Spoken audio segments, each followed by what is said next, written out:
बहुत समय पहले की बात है। एक नगर में एक बहुत ही गरीब व्यक्ति रहता था। वह जब भी किसी धनी व्यक्ति को देखता तो वह मन ही मन बोलने लगता और कहता, हे भगवान, तूने मुझे इतना गरीब क्यों बनाया? इन अमीर व्यक्तियों को देखो, ये लोग कैसे ढंग से खेल रहे हैं, जीवन का आनंद ले रहे हैं, और एक मैं हूं जो हर रोज एक एक पैसे के लिए तरस जाता हूं। मेरे पास तो फूटी कौड़ी तक नहीं है और यह लोग पैसे बर्बाद कर रहे हैं। हे भगवान, मुझे भी अमीर बना दे। एक दिन वह व्यक्ति इसी तरह बोल रहा था। तभी उसके पास से एक बौद्ध भिक्षु गुजर रहे थे। उन भिक्षु ने उस गरीब व्यक्ति की सारी बातें सुन ली और तभी वह बौद्ध भिक्षु उस व्यक्ति से कहते हैं, क्या बात है भंते, तुम इतने परेशान क्यों हो? तुम इतने दुखी क्यों लग रहे हो? क्या कोई तकलीफ है तुम्हें? तभी वह व्यक्ति कहता है, हे गुरुदेव, मैं बहुत दुखी हूं, मैं बहुत गरीब हूं, मेरे पास तो खाने तक के लिए पैसे नहीं बचते, मैं एक एक पैसों के लिए तरस जाता हूं। इस दुनिया में मेरा कोई नहीं, मैं सुखी होना चाहता हूं, मुझे सुखी होना है, मुझे अमीर होना है। हे गुरुवर, क्या आप मुझे कोई ऐसा उपाय बता सकते हैं जिससे मैं जल्द से जल्द अमीर हो जाऊं और मेरे पास किसी चीज की कोई कमी ना रहे? उस व्यक्ति की यह बात सुनकर उन बौद्ध भिक्षु ने उस व्यक्ति की तरफ ध्यान से देखा और फिर उस व्यक्ति को कहते हैं, भंते, तू मेरे साथ चल। इतना कहकर वह भिक्षु उस गरीब व्यक्ति को एक अमीर व्यक्ति के घर ले गए। उस अमीर के घर को देखकर उस गरीब व्यक्ति की आंखें फटी की फटी रह गईं। उस गरीब व्यक्ति ने उन भिक्षु से कहा, हे गुरुवर, इतना अमीर होने के लिए तो मैं कुछ भी कर सकता हूं। यदि मेरे पास इतने पैसे हो तब तो क्या ही बात है, इस घर में तो कितना आनंद आता होगा। तभी वह भिक्षु मुस्कुराने लगे और उस गरीब व्यक्ति से कहते हैं, इसीलिए तो मैं तुम्हें यहां पर लाया हूं।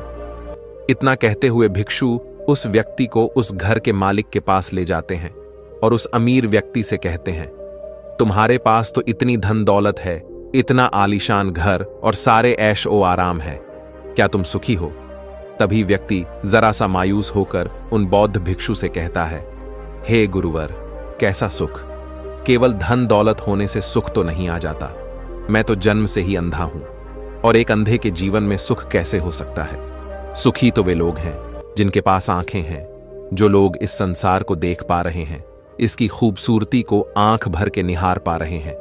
हे गुरुवर, मैं तो बस इतना ही चाहता हूं कि केवल मुझे कुछ पलों के लिए ही सही, लेकिन इस संसार को देखने का अवसर प्राप्त हो। मैं कम से कम एक बार अपने माता पिता, अपने रिश्तेदारों को देख सकूं, और इसके लिए चाहे मुझसे मेरी कोई पूरी दौलत ही क्यों ना ले ले, मैं देने के लिए तैयार हूं। मैं इतना दुखी हूं जितना दुखी और कोई नहीं हो सकता। हे ईश्वर, आपने मुझे अंधा क्यों बनाया? तभी उन बौद्ध भिक्षु ने उस गरीब व्यक्ति की ओर इशारा करते हुए कहा, तुम्हारे पास एक बहुत दिग्गज अवसर है। यदि तुम चाहो तो केवल अपनी आंखें देकर तुम इस अन्य व्यक्ति की सारी धन दौलत ले सकते हो और उसके बाद तुम भी अमीर बन जाओगे, तुम भी सुखी हो जाओगे, तुम्हें तुम्हारा सुख मिल जाएगा और इस अंधे व्यक्ति को उसका सुख प्राप्त हो जाएगा। तभी वह गरीब व्यक्ति कहता है, नहीं नहीं गुरुजी, आप ये क्या कह रहे हैं? बिना आंखों के मैं अमीर होकर क्या करूंगा? ना गुरु, ना मैं अपनी आंखें नहीं दूंगा। तभी वह बौद्ध भिक्षु उस गरीब व्यक्ति से कहते हैं, एक बार फिर से सोच लो, इतना अच्छा अवसर तुम्हें दोबारा नहीं मिल पाएगा। तभी वह गरीब व्यक्ति कहता है, यदि आपके पास कोई और मार्ग है तो बताइए, अन्यथा मैं अपने घर चलता हूं। तभी वह भिक्षु उस युवक से कहते हैं, ठीक है, यदि तुम अपनी आंखें नहीं देना चाहते तो कोई बात नहीं, हम कोई और रास्ता निकाल लेते हैं। तभी वह बौद्ध भिक्षु उस व्यक्ति का हाथ धरकर उसे एक और धनी व्यक्ति के घर ले जाता है। इस धनी व्यक्ति का घर पहले वाले धनी व्यक्ति से और भी ज्यादा विशाल था। यह देखकर वह गरीब व्यक्ति कहता है, अरे अरे, इतना आलीशान घर मैंने आज तक नहीं देखा था। तभी वह बौद्ध भिक्षु उस गरीब व्यक्ति को उस धनी व्यक्ति के पास ले जाते हैं और उस धनी व्यक्ति से कहते हैं, आप तो बहुत सुखी होंगे, आपके पास इतना आलीशान घर है, इतनी धन दौलत है, सारे ऐशो आराम है, आपको तो किसी चीज की कोई कमी नहीं, आप अवश्य ही बहुत सुखी होंगे। तभी वह धनी व्यक्ति मायूस होकर उन बौद्ध भिक्षु से कहता है, आप यह कैसी बातें कर रहे हैं? आप तो जानते हैं कि मेरे दोनों हाथ काम नहीं करते, मैं अपाहिज हूं। यह जो इतनी धन दौलत आप देख रहे हैं, इन्हें देखकर भी मैं अपने हाथ वापस नहीं ला सकता। तो ऐसे में यह धन दौलत मेरे किस काम की? इससे तो अच्छा होता कि ईश्वर ने भला ही मुझे गरीब बनाया होता, लेकिन कम से कम मेरे दोनों हाथ मुझे सही दे देता। ना जाने भगवान ने मुझे क्यों अपाहिज बना दिया। जितना दुखी मैं हूं, उतना दुखी और कोई नहीं होगा। तभी एक बार फिर उन बौद्ध भिक्षु ने उस गरीब व्यक्ति की ओर इशारा करते हुए कहा, भंते, तुम्हारे पास एक और मौका है। यदि तुम चाहो तो अपने दोनों हाथ देकर इस अमीर व्यक्ति की सारी धन दौलत ले सकते हो।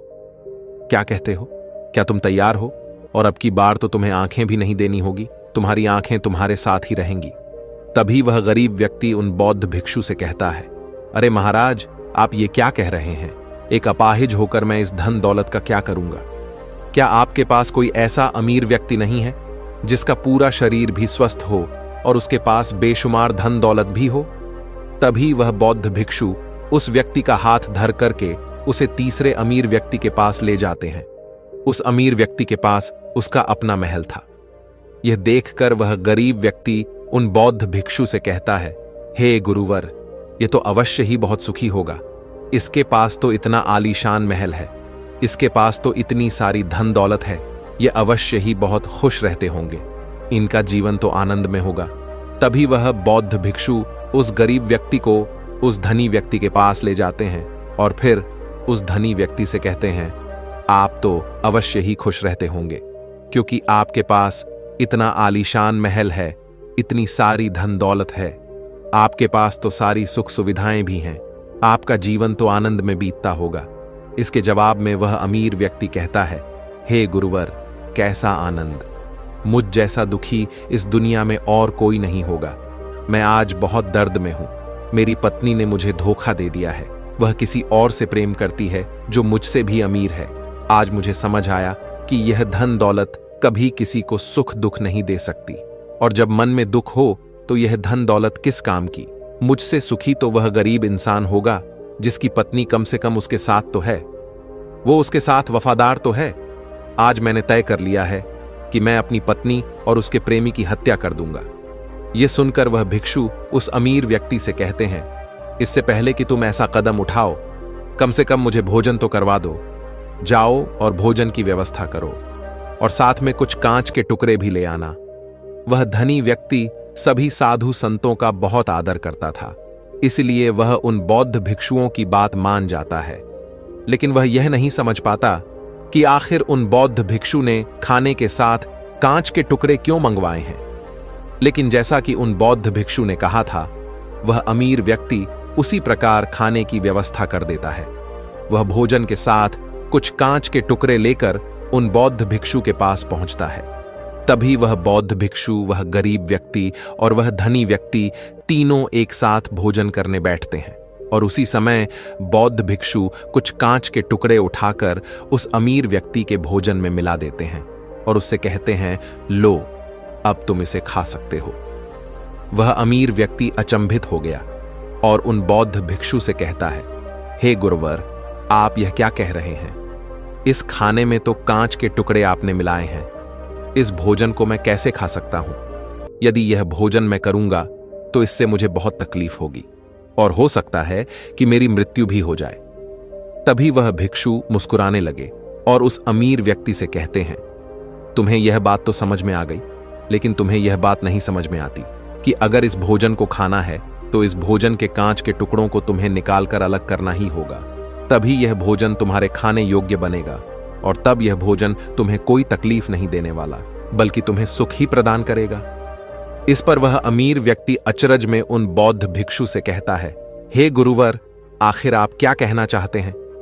तभी वह बौद्ध भिक्षु उस अमीर व्यक्ति से कहते हैं, ऐसे लोग जो कांच के टुकड़े के समान हैं, यदि तुम उनके साथ चिपके रहोगे तो तुम्हें दर्द तो अवश्य ही होगा।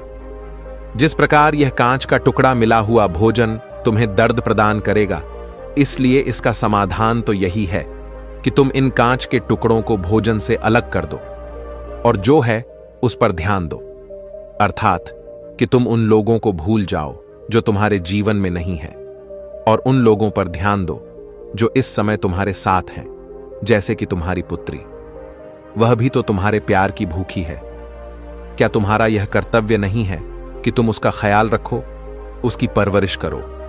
आगे भिक्षु उस अमीर व्यक्ति से कहते हैं, सुख तो तुम्हारे पास ही है, बस इन कांच के टुकड़ों को, अर्थात अपनी पत्नी और उसके प्रेमी की हत्या करने का यह विचार अपने मन से निकाल दो, अन्यथा यह कांच के टुकड़ों से मिला हुआ भोजन के समान ही होगा और इसका परिणाम भी बहुत भयानक होगा। वह भिक्षु इतना कहकर शांत हो गए और उस अमीर व्यक्ति को भी उन भिक्षु की बात समझ में आ गई। उन्होंने तुरंत ही उन बौद्ध भिक्षु के चरण छुए और वह अमीर व्यक्ति कहने लगा, हे गुरुवर, आपने मुझे पाप करने से बचा लिया है, मैं आपका बहुत बहुत आभारी हूं। उसके बाद वह भिक्षु उस गरीब व्यक्ति को लेकर आगे की ओर निकल जाता है। तभी रास्ते में वह गरीब व्यक्ति उन भिक्षु से कहता है, हे गुरुवर, क्या इस दुनिया में ऐसा कोई नहीं है जो सुखी हो? तभी वह भिक्षु उस गरीब व्यक्ति से कहते हैं, भंते, आखिर तुम सुखी क्यों नहीं हो? इस पर वह गरीब व्यक्ति कुछ देर के लिए सोच विचार करता है, लेकिन उसके पास कोई जवाब नहीं होता। तभी वह भिक्षु उस गरीब व्यक्ति से कहते हैं, क्योंकि तुम्हें वह चाहिए जो तुम्हारे पास नहीं है। तुम्हारे पास धन नहीं है और तुम्हें धन चाहिए। तुम अमीर होना चाहते हो। तुम्हें लगता है कि वह तुम्हें सुख देगा, लेकिन तुम इस वास्तविकता को भी भूल रहे हो कि बाद में तुम्हें दुख भी वही देगा। जैसे कि जब हम पहले एक अमीर व्यक्ति के पास पहुंचे थे तो उसके पास आंखें नहीं थीं।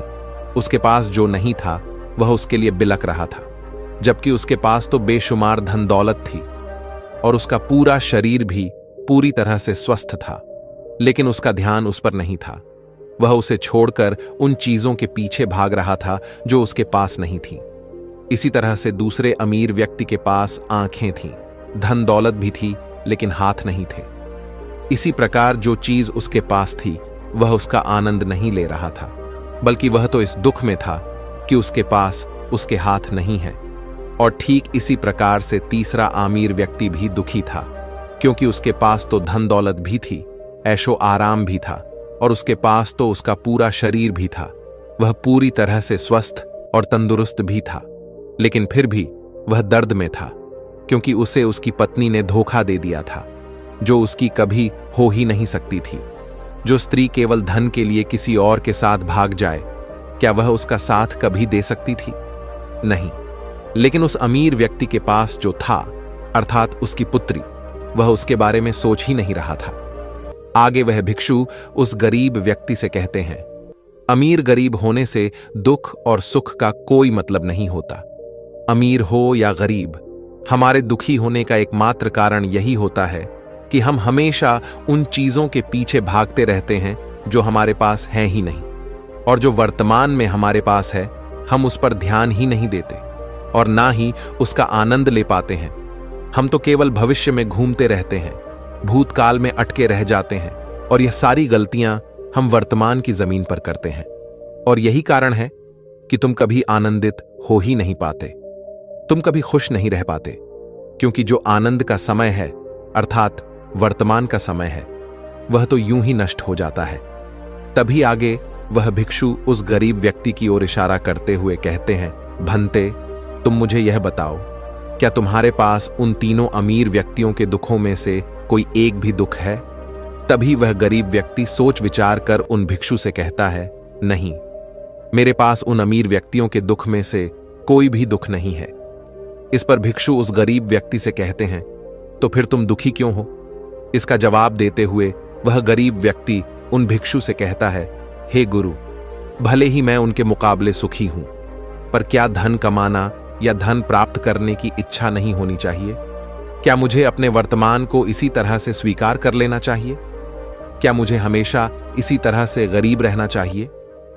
तभी भिक्षु दिल से मुस्कुराते हुए उस गरीब व्यक्ति से कहते हैं, वर्तमान में वर्तमान क्षण का आनंद लो।